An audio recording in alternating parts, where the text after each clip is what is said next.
Welcome to Heroes Rising, hosted by Sifu Rafael, a master instructor, public speaker, and the founder of Speaking Prowess.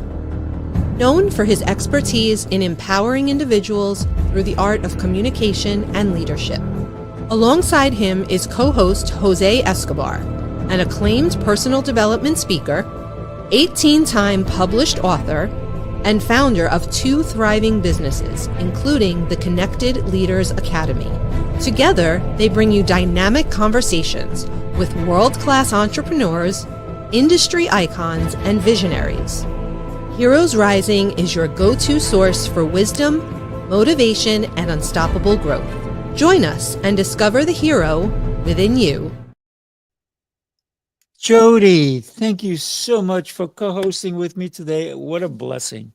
How Well, are you? thank you so much. I'm so excited to get to co-host with you. This is an honor. Oh, it's my honor. You're such a phenomenal human being. Thank you. And guess what? We have another incredible human being. Let's go ahead and bring him on. Paul, happy Friday, my friend. How you doing? Happy Friday, my beautiful humans. How are you? Exceptional, exceptional. I love that you call us humans. Yes, indeed. Yes, indeed. That's what we are, right? We're all humans here. That's Or right. are we? No, I'm just kidding. Well, that's a deeper conversation. We can get into that. It could be. It could be. So today we definitely want to talk about vision. What is our vision for our lives, for our future, for humanity, if you will, being that you are calling us humans. And then we're going to get into the communication aspects and the transformation that we all go through, I believe, on a daily basis. Oh, what are your thoughts?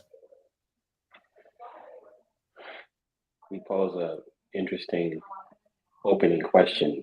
So, what's the vision? I look at it. Everyone at the beginning of the year, set some resolutions, tries to do some goal setting, maybe setting some intentions for the year.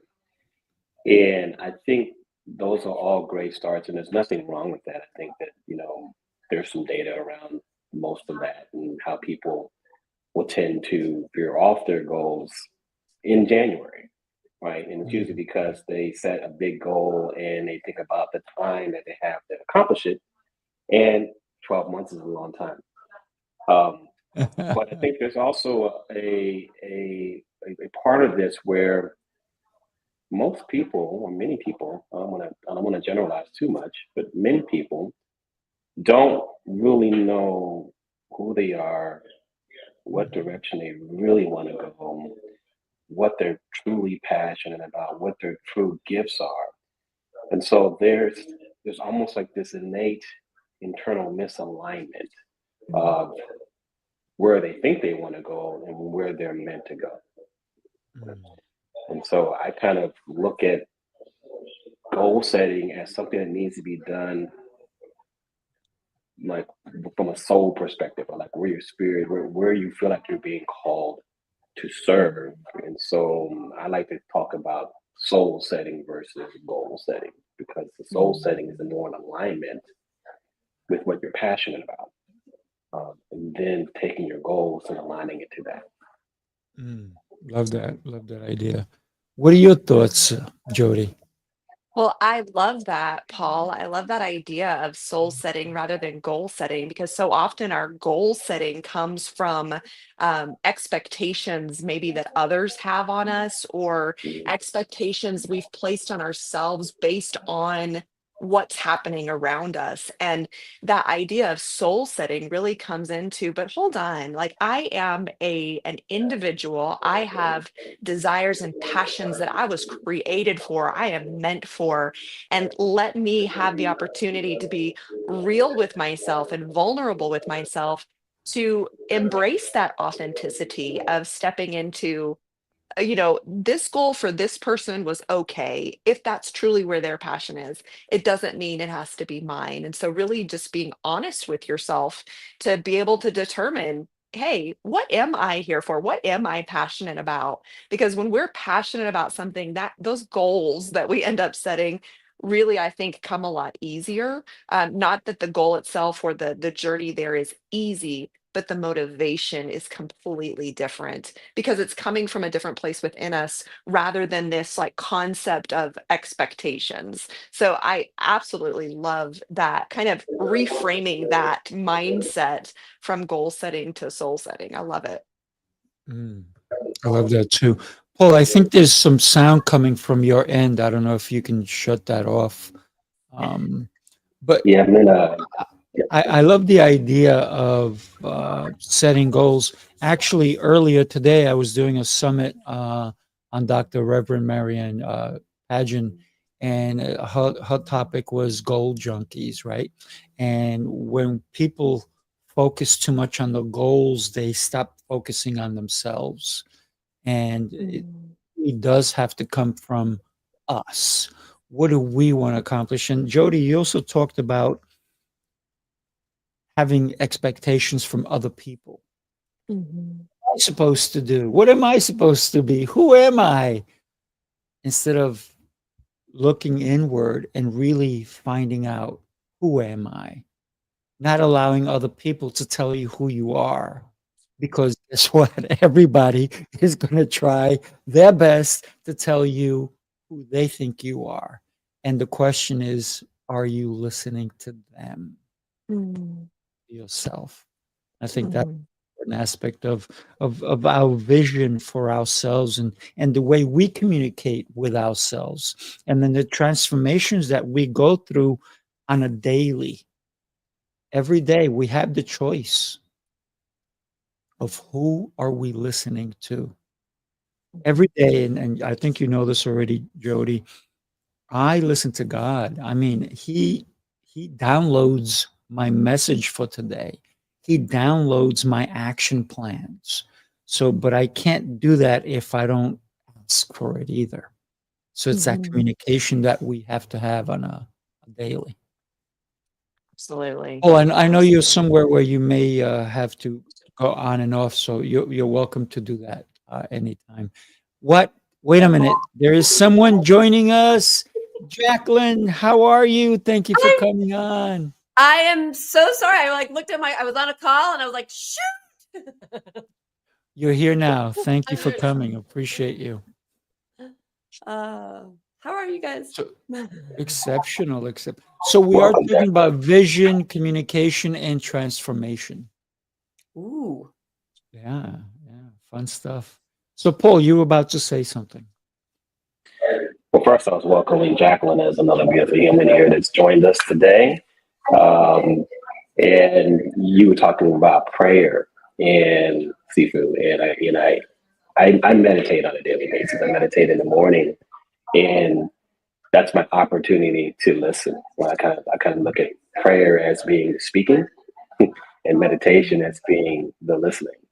And um, I usually do that through a group meditation, but there's power in getting still and then tapping into the intuition, if you will, the spirit, if you will, the universe, if you will, however you want to frame that.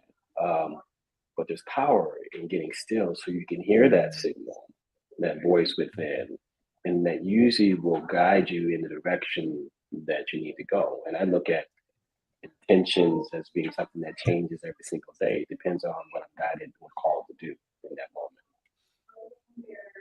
Love that. Love that.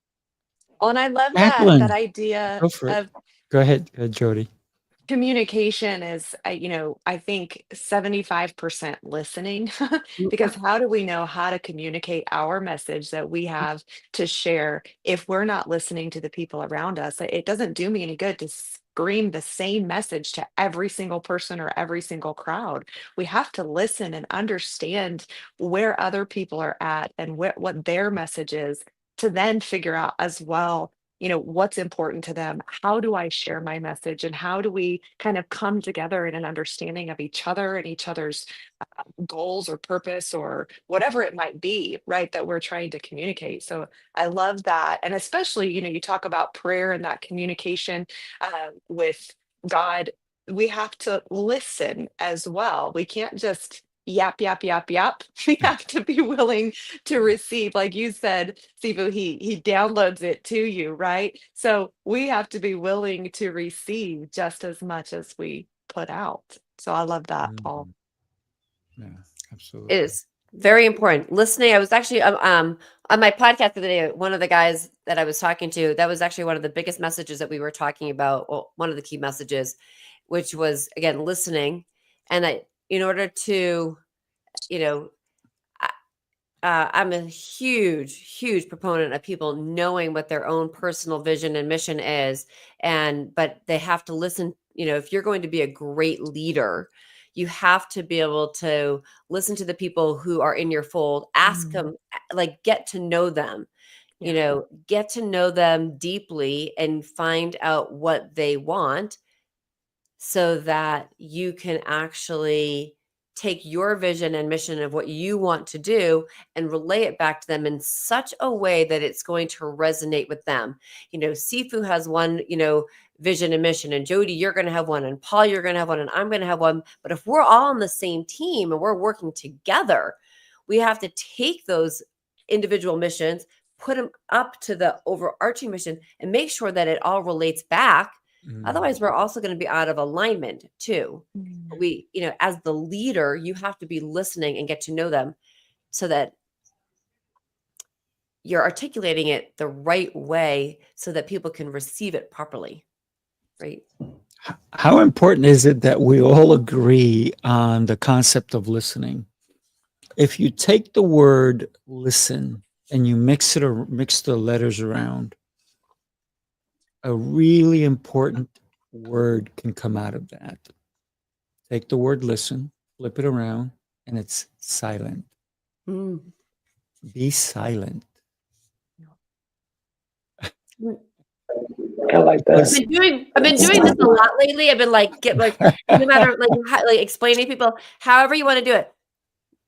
Chip clip it, zip it, however, whatever, And somebody said the analogy the other day, if you've got 2 holes here and 1 here, you need to use, weight the average, use these more, right?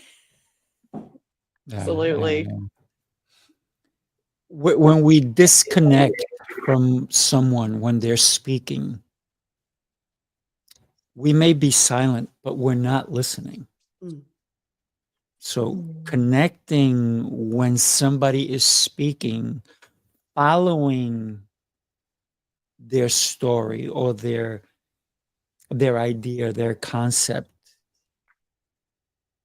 to understand. And I believe that listening allows us to ask questions, first internally, so that we can reframe it to say, let me get this right. Is this what you meant? Because a lot of times when we know what happens when we assume, right? I'm not even going to go there. But when we do that, right, it winds up happening that we get the wrong story. And when we get the wrong story, we have different beliefs from that story, and we don't fully understand. And so I think clarity also comes with the silence part. So that we can ask good questions. Because if I want to get to know you and I ask you the same question every time I see you, how you doing? How are the kids? It's the same song. We want variety. So I'm going to ask you, hey, I understand that you had a challenge the other day. How did that go? And what did you do to fix it? Or have you fixed it? Or how can I help? So when we are engaged with another person, I think it's not just the listening aspect, but it's also the engagement aspect. So we can become better connected as individuals. Yeah, I love that. The other thing that came to mind as you were saying that. So I think there's like a genuine curiosity to want to get to know. I mean, there's an art to this. I mean, because people can go through the motions and ask powerful questions, but are you genuinely interested in the answer that you're going to receive, or are you just waiting, or are you just going through the motions and kind of doing the dance, if you will. So I think there's a lot of value in just being curious. Mhm. You know, I I think have a that question for Jaclyn before you go. Can you, it's not a question, it's more of a request. Can okay. you put your link in the private chat so I can put it across? Thank you. And then you can go ahead and respond to Paul. Thank you. You know, I was just going to say in this conversation, you know, hearing, you know, Sifu, what you're saying, and Paul, what you're saying, it's what's coming to my brain, and something that I want to share is that we can hear something over and over and over again. And, you know, again, like Sifu, you could say it, or Jody or Paul, you could say it, and I might say it. And then the person who's sitting in front might be like, they could have heard it from all of us. But depending upon where they are with their listening, if they're in the right place at the, you know, they're going to be like, oh my God, now I get it. Or they're ready to receive it. And it's not like they've never heard it before, but it almost feels like they've never heard it before because they're actually now ready to take it. And maybe the way that they were listening was different from when they heard it from somebody else. Right. And I think it's so important. Sometimes it's a slap upside the head, Right. right? Almost like saying, Right. hey, you've heard this before. Right. Right. I like to say sometimes that people need to hear things 10 different times, 10 different ways, from 10 different people.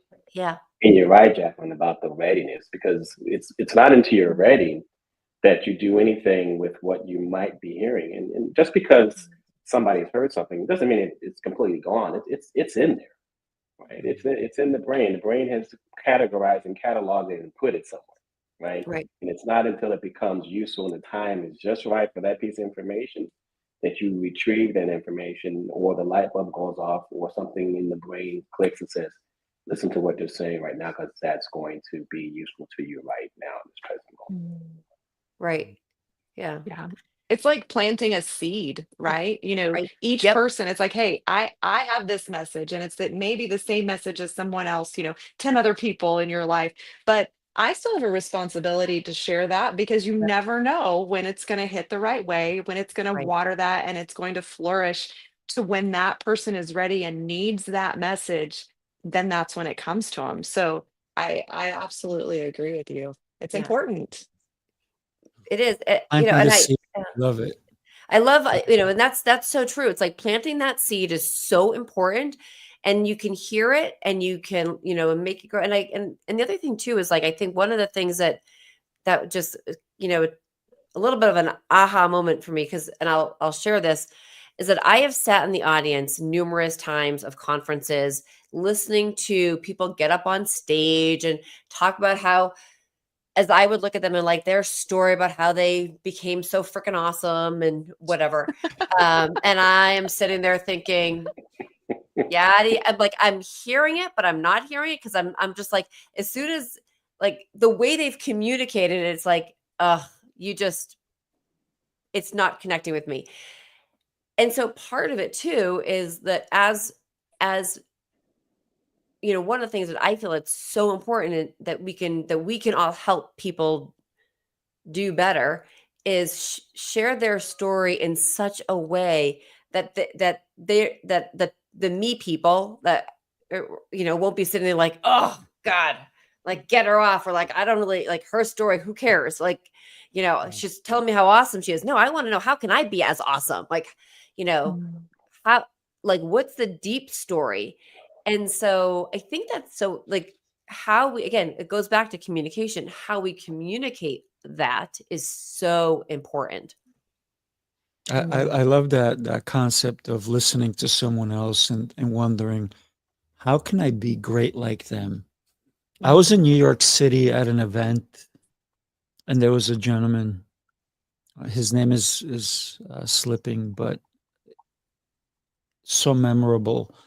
He was born with no legs, no arm, and a tiny little something that stuck out like a hand almost. And he had 2,000 people Wow. at the edge of their seats. Not because of the way he looked and the way he was able to get on stage and the way he commanded the stage, but because of his story. And he made all of us shut our eyes. And I can tell you, when we went through this exercise, there was not one dry eye in the room, mine included. And the question that he posed was so deep that it took me there. And I would like to take you there for a second. If you can go back and look at yourself when you were 5 or 6 years old, sitting on the bed, would you forgive yourself?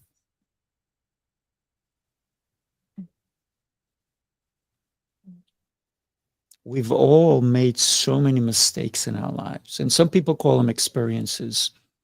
I still call them mistakes, because every mistake, or if you want, experience, has taught me how to be better. So I don't always have to look at someone else and say, I want to be like them. I actually would not want anybody to be like me, because I like me and I want to get to know you. So think about that question, which truly, I'm telling you, there was not a dry eye in over 2,000 people, because he made everybody go somewhere deep that we may not even want to go to or remember. How do you forgive yourself now as a child? So deep. Mhm. You know, it reminds me of a conversation I had with someone, and I was talking about dream killers. And it was interesting because I think what you're saying is you have to like accept some accountability for the path that you've taken in order to do that forgiveness. And it's hard for individuals to wrap their head around the events, the traumas, the situations and decisions that have been made. I mean, at 5, you don't have the capacity to one, be able to predict the future, but secondly, or think about the future, but secondly, you don't have the control, because you're looking at someone else to guide you through the experience. And so many times we don't have the right caregiver, or maybe the parent didn't have the experience, or whatever that situation might be. And we have a dream or a vision for ourselves at 5, 7, 10, 12, 13, 16, 18, 21, and so on and so forth. And at some point, we let go of it, either because someone has said something or discouraged us. Maybe there was some kind of traumatic event, there was some kind of health scare, or there was a loss, or whatever it was. There was some kind of, destructive trauma that was done too. And while the responsibility for those actions that may have been done against you are solely the other person's responsibility, right? They're totally responsible for that. Yet, when we get to an age where we become aware of it, what happened to us, we have a choice. We can either continue to let that define us, or we can decide that we're going to take accountability for what we're going to do next. What's the next decision I'm going to make? And our ego gets in the way many times and says, wait a minute, I didn't ask for that event to happen to me. And no, you didn't. But you don't have to let it define you either. And someone once told me that pain is part of the process. We experience pain as human beings, but suffering is optional. Very true. I think so. Suffering is optional. Suffering is optional. Right? Yeah. And it's like, once you have that awareness, if you're suffering, you're choosing to suffer. And it's like, and when you say that, people will have a very significant reaction to that. There's going to be a lot of cognitive dissonance, because I didn't choose that. No, you didn't, but are you choosing it now? I always say if you're feeling pain, you should be so happy because you're alive. Mhm. You're alive. You're Right. feeling pain. If you were dead, you wouldn't feel it. Right. So Yeah. sometimes you have to enjoy that a little bit. But it also makes me think when you're talking about, that suffering is a choice. I mean, we have there's so many choices, right? That we can make, and we can decide. You can decide right now if you are in, maybe you're upset, angry, or whatever. It's in some ways that's a choice. You don't have to be. You can decide today. You can put a line in the sand and say, you know what, I'm gonna. I love that saying. I'm gonna take that frown and turn it upside down, right? And we're going to make that make a smile. And you have a choice to do that. You have a choice to walk outside, and you can choose to be happy, or you can choose, you could hate the rain, or you could embrace it. Like that's your choice. There was a really great poem that I remember reading as a kid, and I actually have absolutely no idea who wrote it. For some reason, I thought it was a Frost poem, but I don't think it is. But it was the whole poem was all about, do you want to, there's a ship in the ocean and the salt spray is going up, and the boat's moving and it's spraying water all over. So you have a choice. You can go into the hull of the boat and, be sort of safe and warm, or you could choose to go out on the bridge and you can have the salt spray hit your face and decide to experience it. And where do and it's something that has stuck with me. It's like, I want to be the person that's on that bridge, being the person to experience life. Let the salt spray spray at me. It's just salt spray. I mean, I'm not going to go, not going to go overboard. And hopefully if I got a life jacket on, if I do go overboard, somebody will save me. Right. Or I know how to swim. But I want to take that. I want to make that. I want to be able to embrace life, not be huddled and having things happen around me. It's a choice. You have a choice to do that. I like that idea of, sorry, I like that idea of your experience is based on where you are and where you decide to be. Mhm. Go ahead, Jody. Yeah. Well, I like that idea of choice. I think too is sometimes it doesn't have to be as clear cut as I'm sad, but I'm going to choose to be happy, or I hate Right. this, but I'm going to choose to love it, right? It doesn't have to be as clear cut, because a lot of times we don't have that option. It's like, well, it doesn't feel that clear cut. Right. But that idea of even the option to choose healing, to Mhm. choose the path that says, you know what, maybe it is a loss, and I can't just choose to be okay now that I'm trying to figure out what life looks like without a loved one, or Mhm. whatever the traumatic experience or trauma was that you faced. But to choose, you know what, I'm not going to be stuck here. Right. I'm not, like Paul said, going to let this define me. I'm going to choose the path of healing. So I may not be able to go from this heartache feeling today to, but I'm going to embrace it. It's a choice though to at least be on the path to say I Right. choose to heal from it. I choose Yeah. to allow myself the beauty of grief, the experience of walking through the ups and downs, the grace to give myself the opportunity to say today is not okay, and I'm going to be okay that I'm not okay.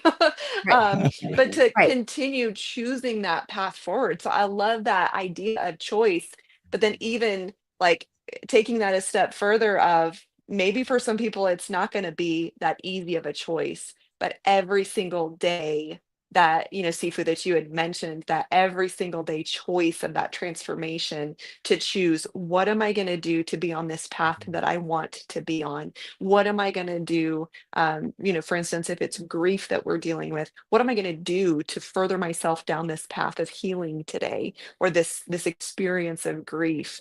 Making that choice over and over and over again.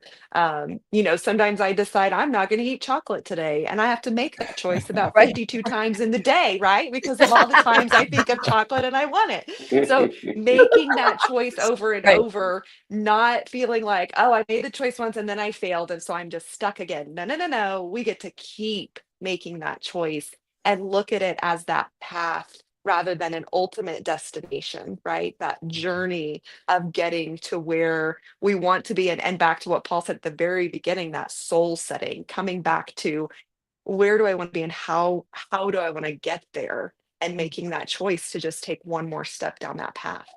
Yeah. No, it's so true. Love I that. love it.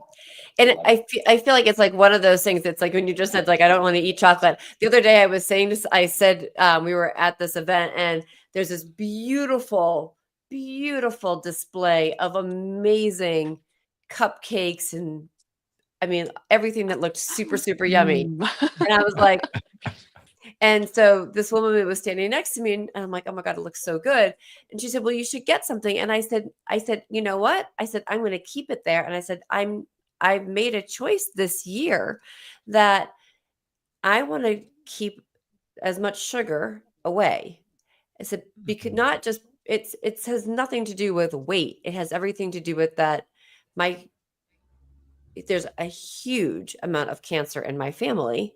And I just thought, cancer really likes sugar and sugar likes cancer.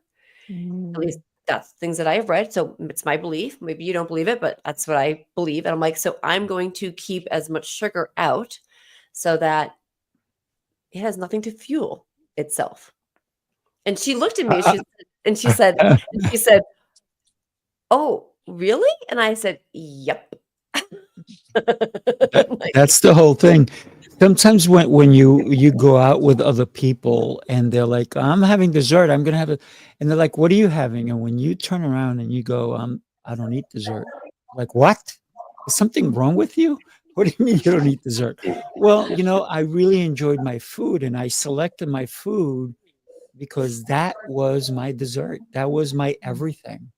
So it's a choice that we do make, right? Right. And a lot of people are going to frown on your choices. And you know what? That's okay. Right. Go ahead and frown. But guess what? Will you make it to my 100th birthday party? By the way, you're all invited. Oh, good. Will you make it to my I want to go to all the other ones though that lead up to it. That's There's so many in between, Sifu. There's so many in between. but here's the thing, right? The choices I make are for me, not for you. The choices I make every day are going to affect my life. They may affect your life as well, but I got to start with me first. It's that selfish part of me that people go, well, you're so selfish. I know, isn't it great? Isn't it great that I'm selfish? Because the more selfish I am, the more you'll benefit from my selfishness. Yeah. Well, and Sifu, I think that goes back to what Paul said about the difference between goal setting and soul setting, right? Like I'm going to make, and what you said, Jaclyn, this was my choice about sugar, and these were my reasons, not because of weight or what society has said, this is because of personal decision for me of how it affects me. That is, I think, a soul setting rather than a goal setting, right? It comes more personal. So Paul, what do you think about that? Yeah, I was going to add, that's the difference between people pleasing and self-care, right? Self-love. Yes. And there's a really fine line because a lot of people will say, oh, well, you're just trying to impose your belief system on me because you're not going to do that. Like you're trying to make me not eat my dessert. You can do whatever you want. That's what's calling for you right now. I'm going to do what I want. And Sifu, you're absolutely correct. It's for me. That decision's for me. You might benefit from that because when I'm doing what serves me, I'm able to serve others even better. Right. So there is a part of that it's very true. It may not affect you at all, but what if it does? And you're catching me at my best, right? Versus my worst. So I like it. Yeah. Let me share this with you. Jose could not be here. So Jody, thank you so much for being the co-host. And wow, I am just blessed. Take a look at this for a sec.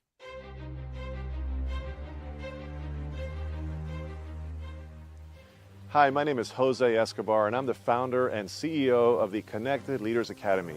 We're a growing tribe, a community of entrepreneurs all over the world, globally, all across the country, high performers, titans of industry. If you're an entrepreneur and you're looking to grow personally and professionally, scale your influence, develop your skill sets, Move the needle in your business, more clients, more money, more profit, the bottom line. And of course, grow your circle and your network like never before. This is where you want to be. Join the Connected Leaders Academy today. We are scaling massively. We want to welcome you in. Check me out on Instagram and on Facebook, the @ JASCO25. We look forward to having you join us. Take care. That's it. You know, one of the things that Jose has done is created a great, I'm going to say, culture of like-minded people. And Paul, I know that you're part of it as well. And ladies, if you ever want to be part of it, let me know and I'll hook you up. So, transformation. We've been talking about the vision, the communication, the transformation. When we look at transformation, I'm looking at all of us here, and it looks like we all are fit. We all take care of our body. Yes, look at them. Ooh, look at them. Show me them guns again, ladies. I love it because and you talked about it, right? You said I'm going to leave those cupcakes there because I love this. This is one of the greatest commercials that you ever seen, where a woman goes into a bakery and she asks for 2 cinnamon buns and takes them and puts them on her hips and then starts to walk out. It is so funny because she knows that's exactly where they're going to go. So we need to understand that everything that we do with our lives has consequences. That's where the transformation, I believe, comes in. Am I willing to transform based on an idea that maybe somebody else has, or is it my own identity? How do I identify with me in 30 years? Who am I? That's my vision for me in 30, 40, 50, 60 years, where people go, ooh, some people don't even live that long. I said, I know, because they're not doing what I do. So if you want to live long, consider, I talk to my food. I go, hey, what are you going to do for me? Right? So consider the conversations. You know, a lot of people that they pray right before they eat. But I do as well. But then I also speak to the food and I go, what are you going to do for me? How are you going to treat me?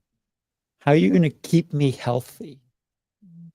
Because that transformation going in may be delicious, may be great. That cupcake, oh my God, that chocolate, oh yes, bring it on. But what's it going to do?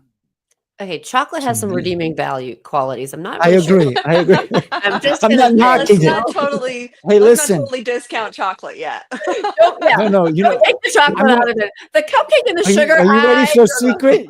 You ready for a secret? If you want chocolate, why don't you keep chocolate morsels in your refrigerator so you can eat the tiny little ones at a time, and then you get that tiny little fix in a little handful instead of like that big bar with everything else, right? And I'm talking about tiny little piece. So if you need it, and there goes my camera. Let me do this again. See, my camera is so cool, isn't it? It just it does its own thing, right? It has a mind of its own. It wants the chocolate. It wants chocolate, but I'm only going to give it a little morsel, right? just a tasting. There's nothing wrong with chocolate or anything else, but it's in moderation. Right. Yeah. And that comes back to our choice, right? That am I really going to listen to what this is going to do for my body, or am I going to lose the self-control because it's a momentary pleasure, right? So being sure to stay tuned in to those goals and those desires that you know you've set for yourself, to say, okay, I don't want to just deprive. I would like to enjoy, but how can I make sure to practice that self-control. And I think self-control is a huge part of transformation. Self-control comes back in of how far do I want to go down this road? Is this, like you said, is this me, my dream, or is this someone else's dream? I think you can bring it back to self-control a lot of times of, am I okay saying no to that person and that person's dream for me to be able to pursue what I was created for, what I was meant for? I think a lot of it comes to that thought process, self-control, as far as I'm not going to let my mind go certain places that are going to detract me from where I know I need to be. So definitely comes back to that self-control concept. Yeah. Jody, what you were just saying just really reminds me too, like when you're talking about self-control and that transformation too, it's also, if you decide today that you want to make some kind of a change, and we can't always do it by ourselves, but if we have to make some kind of a change, like who are we going to enlist in that? And it could be, I might decide today that I really want, let's say I do want to lose, like I want to transform. Maybe I am like, 3,000 pounds or whatever, and I want to transform and I don't want that anymore. Or whatever you're transforming, whatever you want to transform into, or what your dream is for that. Like, who can you enlist to be part of your, as your, cheerleader, person to be held accountable with, somebody that's going to, they don't have to have the same transformation experience or drive or want, but who are the people that that you're surrounding yourself with? Are they going to help you be on the path that you want to go on?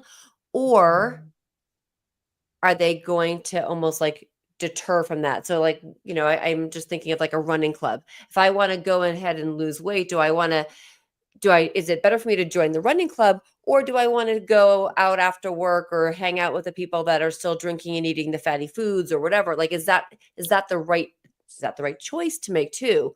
But who are we surrounding ourselves with that can help us elevate our transformation?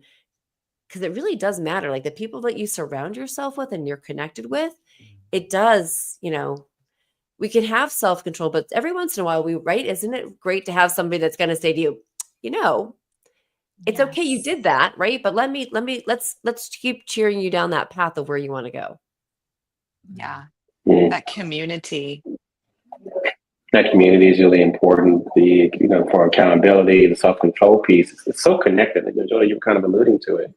If you're exercising self-control physically, that's going to have an impact mentally. It's going to have an impact emotionally. It's going to have an impact, spiritually, because it is the same quote unquote muscle that you are actually working out, if you will, if I use the metaphor of that. Yeah.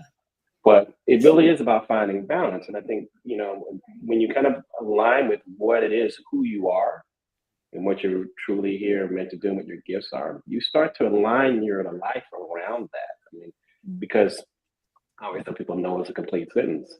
If the thing that you're being asked to do doesn't line up or doesn't align with the direction you're going, you have a choice to say no. I mean, there's options, right? You can say yes or you can say no. And we sometimes bend to peer pressure because that expectation is there. We want to people please and feel like we're part of the group, we're part of the crowd. But I think many times when we get on that personal path, we're beating our own drum, right? We're being the one man drummer. But it's always nice to do that in a community because we never did it by ourselves. We haven't gotten along as humankind as far as we've gotten by doing it by ourselves. I got to say that being somebody who has been responsible for hundreds of thousands of pounds being lost by people, because that's what I do. I help people regain their health. Not 3,000 at once from one person, Jody, or Jaclyn, or Paul. But considering what you just said, it is so critical that we don't just lose the physical aspect, but we lose the mental part that kept us or even got us there. A lot of people will lose the weight, yet they look in the mirror and they still see this big person. Mhm. Until we We have start to to catch up here. realize what we want to fully accomplish, it doesn't really take hold. And sometimes we have to eliminate certain things. Sometimes those things are people who are not a good influence in your life. If you're hanging out with people who are going to go to the bar every Friday night and be drunk on Saturday, could barely get up on Saturday until it's afternoon, maybe those are the people that we may need to move from if that's not the kind of lifestyle we want. So, lifestyle also dictates who's in your life. So, it starts here, and then the actions can start to take place. But without this, we're going to be at a loss, and we're always going to struggle. We're always going to fall off the wagon. Now, somebody who doesn't fall off the wagon, who can say, you know what, I can have that piece of chocolate. I can have that ice cream. I can have that cupcake, because guess what? That does not define me. I define me. Right. Right. So, You know, Love it. it's interesting, like when we think about what we have and the people that are in our lives, right? And who, when we want to add them or subtract them. right, or subtract them, right? Right. And sometimes Yes. it's harder. Obviously, it's hard to, sometimes it's harder. And I was just, it made me, what you were saying, Sifu, made me realize that, or think about, there's, certain people when we're trying to go for something, we have to cast that vision, we have to share it. And I think sometimes that sometimes is one of the hardest parts, which is making the change with the people that are in our lives and making that realization that might be like, you know what, that person is not serving me well, and I'm going to have to, that's part of a change that I have to make. We used to share all the time, in some of the sales and marketing things that we're doing, sometimes you look at what you're doing and like, okay, well, if this isn't working, I have this team, but in order for me to change my team, I need to change my team, right? And so that's the same thing. We need to change our team that we have so that we can also get the change within ourselves. Yeah. Mhm. Well, and Absolutely. it comes to boundaries, I think, recognizing healthy boundaries. I with many clients in the past, we've worked on boundaries and this idea. One of the best examples that I find that helps people kind of start to click with how to set those boundaries is, the example that we see in the Bible of Jesus. He showed us boundaries, right? He had his 3, his 12, and his multitude. So he had 3 people that were just his inner circle. These were the people that went through the hard times with him, that were his biggest cheerleaders, that supported, that were just right there, right? And then the 12, right? All of the disciples that he traveled with, these are the people he did life with, but he wasn't necessarily as close with all of the 12 as he was with those 3. Then there was the multitude, the people that he would pass by, the people that he would teach to, the people that he would affect in his ministry and all of that. And the realization that when we start to look at our boundaries as, okay, where do you fit in this? And the fact that it's okay if someone needs to move from your 3 to your 12, or from your 12 to your multitude, that it's okay to replace people in the effect that they have in your life and the role that they're playing, to be able to move them and say, okay, this relationship has maybe come to a point where this one needs to be moved to my multitude. This one, I may not be able to walk away completely. I may end up seeing them at the grocery store or whatever, and I still want to be kind and gracious, but they're moving over here rather than staying right here in this core group that truly affects me and really does life with me, even in the hard moments. So setting those boundaries is what helps us then realize, okay, like you said, are you going to help me with Right. this goal or this desire or this vision of myself, or are you going to be the one that's constantly giving me the obstacle? Well, then that means I need to do some shifting as far as where you fall in my boundaries. Yeah. Boundaries, so Yeah. practical, so important to have. Go They are. ahead, Paul. Yeah. Yeah, as I was thinking, I know a lot of people are listening to this, and I don't think we want to make this sound like it's very simple. We understand that it's a challenge uh, to kind of be able to set those boundaries and follow through, because when you're looking at someone in the face and you're realizing this relationship probably needs to come to an end, or that needs to shift, or the level of access needs to shift. It's a difficult endeavor. You have to have a willingness to do it, and you have to have the emotional and mental fortitude to actually follow through. Uh, because there's going to be that moment where that weakness comes in. It's like, I really wish I had that person here just to bounce this off of, because we're used to doing that. So it's a mental shift, but it's also emotional as well. And it serves us when we have support in doing so. So kind of goes back to that: who's in our circle, who we're surrounding ourselves with. Because sometimes I think this happens naturally. Our seasons change, and then suddenly you look at the circle, and the circle is different, and you're like, well, how did that happen? That's because you changed, right? You change, and if you change, you start to attract different people around you. Hopefully, people that are of the same mindset and not trying to hold you down. But you know, I always tell people misery loves company. So whenever you get that dissenting voice that asks you why are you doing that, and why are you going in this direction, and why are your circle of friends changing, you know, they're the person that's trying to hold you back. Not maybe consciously, right? Right. Because they love the company, they love the connection, but if it's not serving, it's not serving. And so um, it's not easy, but it is possible. And we do it all the time. But I think what we're talking about is doing it with intention, right? Yeah. Yeah. Some things happen naturally, but when we know, we have to do it intentionally. And that's the challenge. And I think that's actually a really key lesson to actually not only teach, professionally, but also, Paul, what you're saying just was like, I'm like, oh my God, I was thinking about my daughter about, she's off in college, right? And she's now, forging her way. And we've talked about people and the people she wants to connect herself with. And,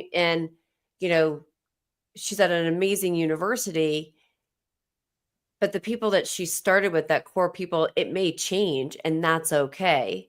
And as she's getting, as she's learning, but it's the same thing, like even in business, as you were just saying, it's like you're going to grow, and the people that are around you, they can either keep elevating you and work and elevate as you go up, or you find a new tribe, or you slowly find that new tribe that is going to be, it's almost like a new tribe for each, as we keep going up. And it's not that there's anything wrong with the other people, just that as we evolve.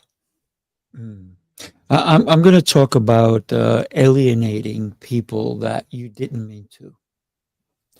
And that sometimes is because of the growth that you're going to. And maybe it's people that helped you along the way, but now you get to a point where like, they're not serving my growth. And all of a sudden you start alienating them, but meanwhile you still value them, but they're not in the same plane or place that you're at. And that sometimes happens with couples, with marriage. And you came into this relationship or this business venture because I believe marriage is a business, right? It should be run like a high corporate fundamental business.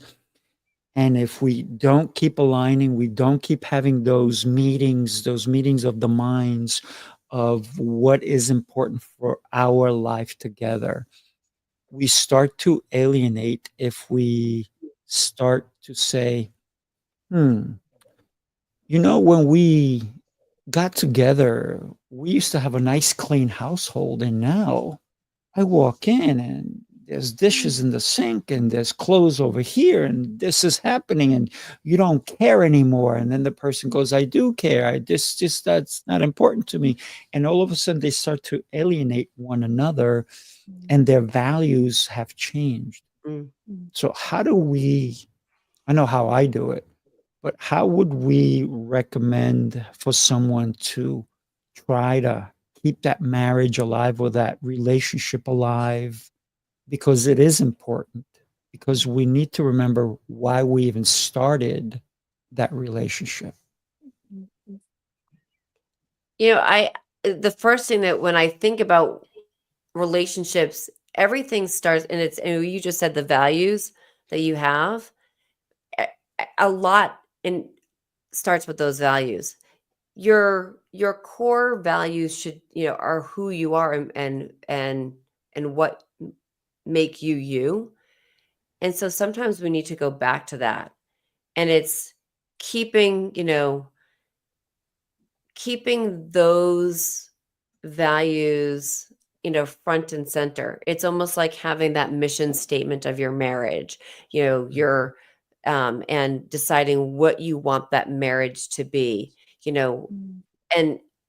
and it's a mission statement is something in your vision for your marriage is something that's always evolving. So you have to pick and decide, maybe it's on your anniversary date, because why not? That you kind of sit down and say, like, where are we? This is our vision. This is what we've decided. This is what we did last year. Are we on that right path? Are we veering away from that? And so how can you come back to that? It's really obviously reflecting on that, the year, where you want to go, where have you been?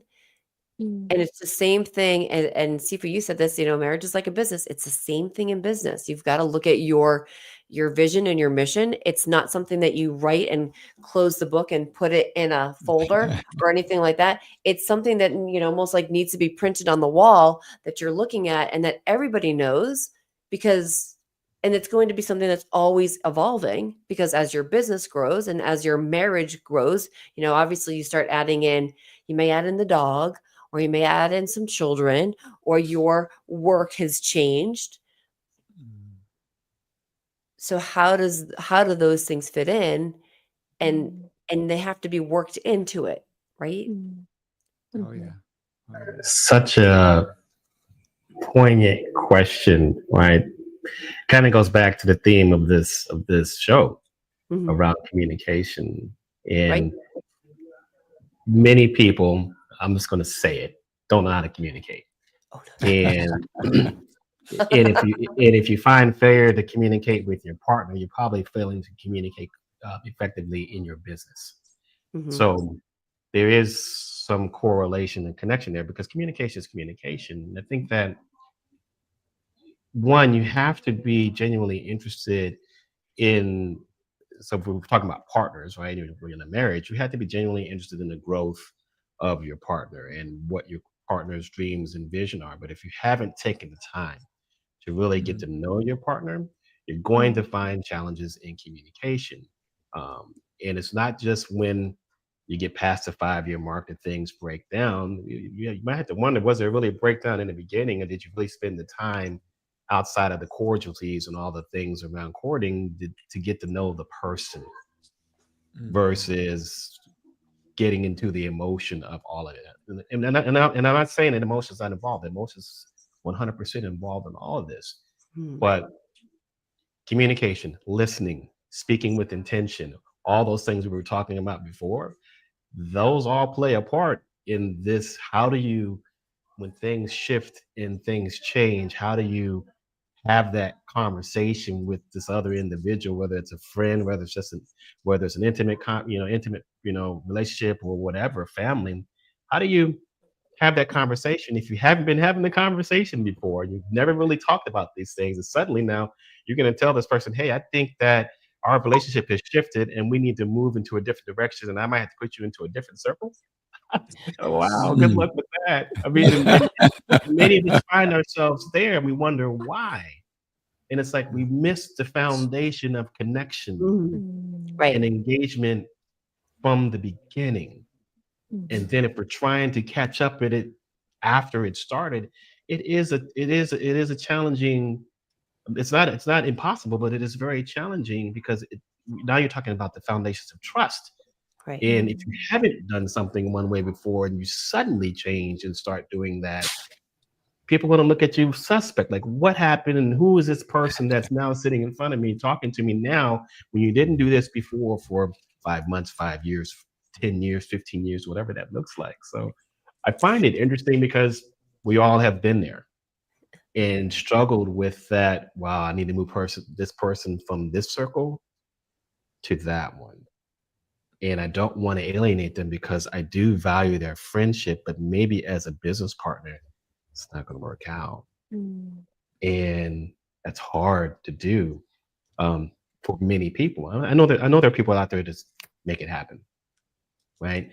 But it's like, in the way they make it happen may or may not actually preserve the friendship. It might end everything. So I find it interesting, and I think it's complex. It's not a simple answer. Like there's no just do this and it will work out this way. But I would Doesn't say, work. I would say that it does. It begins with the foundation of how the friendship or relationship was even started. That's my opinion. It's that whole foundation. It just makes me think about so many times, and I don't know how many times you've heard this at a wedding.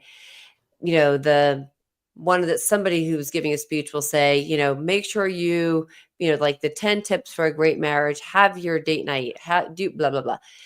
I think we need to change the words, and it needs to say it's communication night, right? Like, because that's really, really what is going to keep it going.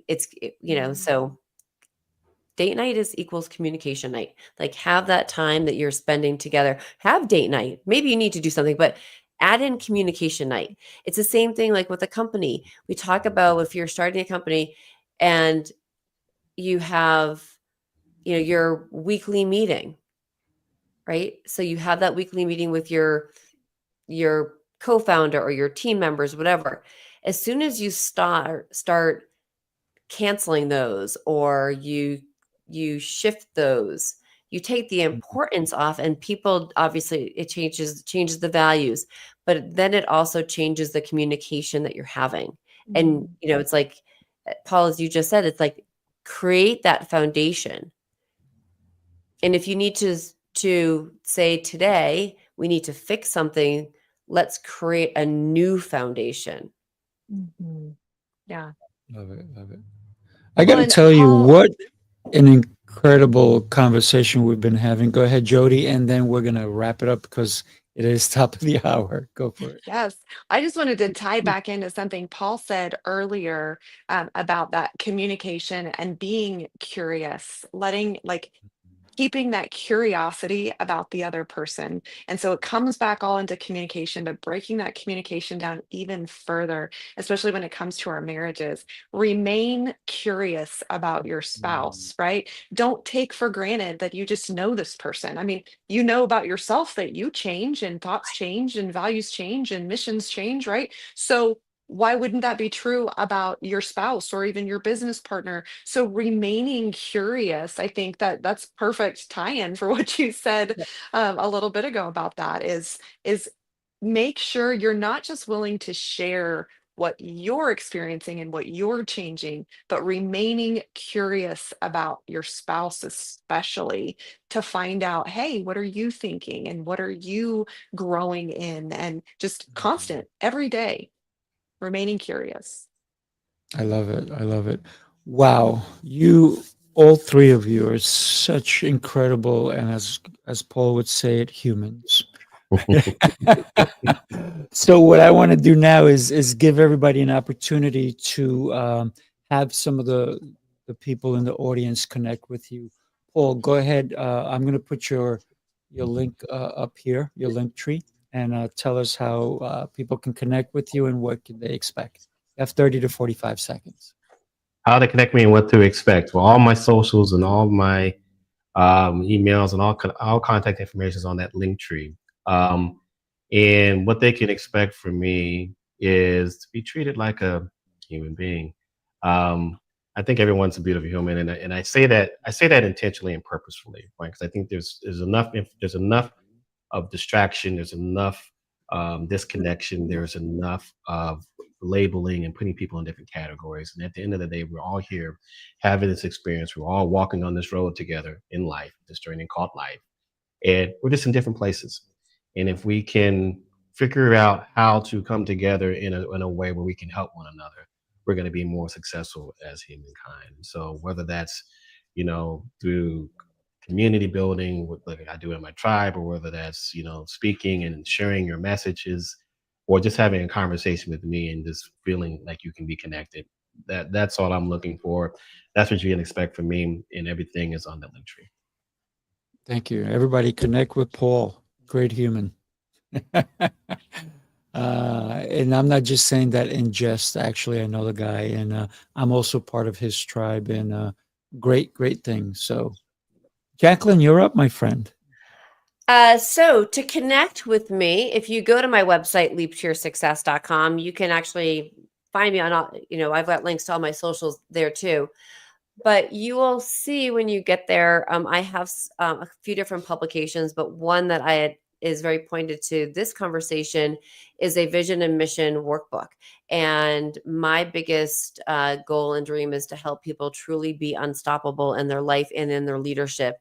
And it is my dream to help people be not only the CEOs of their lives, but have that drive and have know what their mission is every single year, because it does change. So my dream is to have people, come to me and just say, I want to go for it. I've got something I want to go for. I need to help define what that is. And I really want to help people do that. And I also want to help people create better leaders in our world, because leadership whether you're the individual leader, we all have leadership. We're all leaders. We're all leading, have people that look up to us in different ways. And if we can create better leaders, maybe we're going to create a world of happier people, because whether they're working and they've got people that they're working with that are great leaders that are knowing where they're going, or it's in an organization, it just helps create a better world. So yeah, let's have better leaders. Thank you, Jaclyn. Jody. Yeah, you can connect with me on my website, jodyhendricks.com, and there you'll find a link to my socials as well. And you'll find kind of what I have to offer as far as material resources. My book, #NoFilter, Unmasking the Woman God Created You to Be. It's all about, my mission and my heart is to help people be able to find the freedom of embracing the authenticity of their own identity, of who they were created to be, letting go of everyone else's expectations and discovering who it is that you were created and called to be. And so whether that is just connecting over the message of the book or speaking at your event, I'm just excited to be a part of that journey for people to just be able to let go of all of those burdens of others' expectations and truly embrace their identity and their divine design. Love it. Well, I'm Sifu Rafael, and I just want to tell you, every one of these individuals here are public speakers. So if you ever need to hire someone to come to your event, these are my friends. My friends, these are people I love, people I trust with integrity, people who are helping other people. My website is easy. It's speakingprowess.com. My email is easy, sifu@speakingprowess.com. My goal is to enhance communication worldwide. And we talked about communication. How do we communicate in the business world, yet come home and communicate with our spouses, our children, our neighbors, our community? And how do we communicate properly so we don't leave that darn money on the table? We got to put it in our bank accounts, people. So I help you do that. Please reach out. I would love to have a conversation. And I'm always looking for amazing communication instructors who could come and share their wealth of and knowledge, because like I said, my goal is to enhance communication worldwide, not just here in New York, worldwide. So I need people all over the world to open up Speaking Prowess community. Thank you, everybody. What an incredible day. Thank you for making it so amazing, Jody. Great co-hosting. Thank you. Jaclyn, Thank you. wow. I am blessed to know you guys. Paul, my friend, can't wait till we hang out Yep, again. thank you. Right. Everybody, have yourself an exceptional day. You guys stay on for a second. Everybody, share this show. What a great show. Great ideas, great concepts. Make today the best day of your life. Take care, everybody.